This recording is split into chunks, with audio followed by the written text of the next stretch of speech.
بسم اللہ الرحمن الرحیم۔ کسی نے کیا خوب کہا،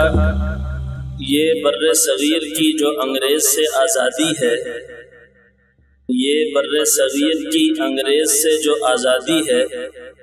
اس کے پیچھے علماء کے خون کی وادی ہے۔ حضرات علماء کرام اور جو مہمانان گرامی ہیں وہ اس بات کو خوب اچھی طرح سمجھ گئے ہوں گے،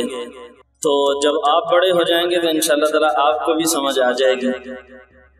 یہ بر صغیر کی انگریز سے جو آزادی ہے، اس کے پیچھے علماء کے خون کی وادی ہے۔ قائد اعظم محمد علی جناح رحمہ اللہ نے کہا تھا کہ دنیا میں کوئی ایسی طاقت نہیں ہے جو پاکستان کو مٹا سکے۔ دنیا میں کوئی طاقت ایسی نہیں ہے جو پاکستان کو مٹا سکے۔ تو انشاءاللہ تعالی جب سے یہ ملک بنا ہے، یہ چمکتا دھمکتا آ رہا ہے اور انشاءاللہ تعالی قیامت تک اسی طرح چمکتا دھمکتا رہے گا۔ اللہ تعالی ہمیں بھی اس ملک کو ترقی دینے میں اپنی انتھک محنت کرنے کی کوشش کرنے کی توفیق عطا فرمائے۔ اس کے لیے تعلیم ہے، اور اس کے لیے جس طرح وہ ایک صاحب بیان کر رہے تھے، انہوں نے کہا کہ جہد مسلسل محنت ہمیشہ جتنی زندگی اللہ تعالیٰ نے عطا فرمائی ہے، ہم اس ملک کو ترقی دینے کے لیے محنت کرتے رہیں، انشاءاللہ تعالیٰ کرتے رہیں گے۔ اللہ تعالیٰ توفیق عطا فرمائے۔ بسم اللہ الرحمن الرحیم۔ اللہم صلی علی سیدنا و مولانا محمد وعلی آل سیدنا و مولانا محمد وبارک وسلم۔ اے اللہ ہمارے اس وطن عزیز کی حفاظت فرما، اے اللہ ہمارے اس وطن عزیز کی حفاظت فرما، اے اللہ اس کو دنیا کے اندر ترقیاں نصیب فرما، اے اللہ دنیا کے اندر عزتیں اور بلندیاں نصیب فرما، اے اللہ اس کی عزت میں اور زیادہ اضافہ فرما،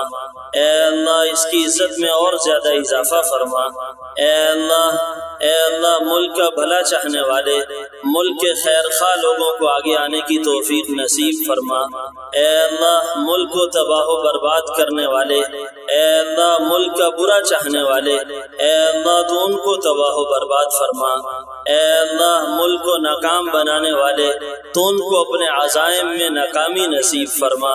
اے اللہ ملک کو ذلیل کرنے والے، اے اللہ تو ان کو اپنے عزائم میں ذلت نصیب فرما، اے اللہ ملک کو ترقی دینے والے، ملک کی عزت میں اضافہ کرنے کے لیے محنت کرنے والے، اے اللہ تو ان کو عزتیں نصیب فرما، اے اللہ تو ایسے لوگوں کو آگے آنے کی توفیق نصیب فرما جو ملک کو ترقی دینے والے ہوں، جو ملک کی عزت میں اضافہ کرنے والے ہوں، اے اللہ ایسے لوگوں سے حفاظت فرما جو ملک کے بدخواہ ہیں، اے اللہ ایسے بدبختوں سے ہماری حفاظت فرما، اے اللہ ملک کو دنیا کے اندر اور عزت نصیب فرما، اے اللہ ہمیں بھی اس ملک کو ترقی دینے کے لیے، اس کی فلاح کے لیے محنت کرنے کی توفیق نصیب فرما، اے اللہ نبی صلی اللہ علیہ وآلہ وسلم نے آپ سے جو خیریں مانگی ہیں وہ خیر کثیر ہم سب کو نصیب فرما، جن شرور سے پناہ مانگی اے اللہ ہمیں بھی حفاظت میں رکھنا، اے اللہ ہمیں بھی حفاظت میں رکھنا۔ صلی اللہ تعالی علی خیر خلقہ محمد و آلہ و اصحابہ۔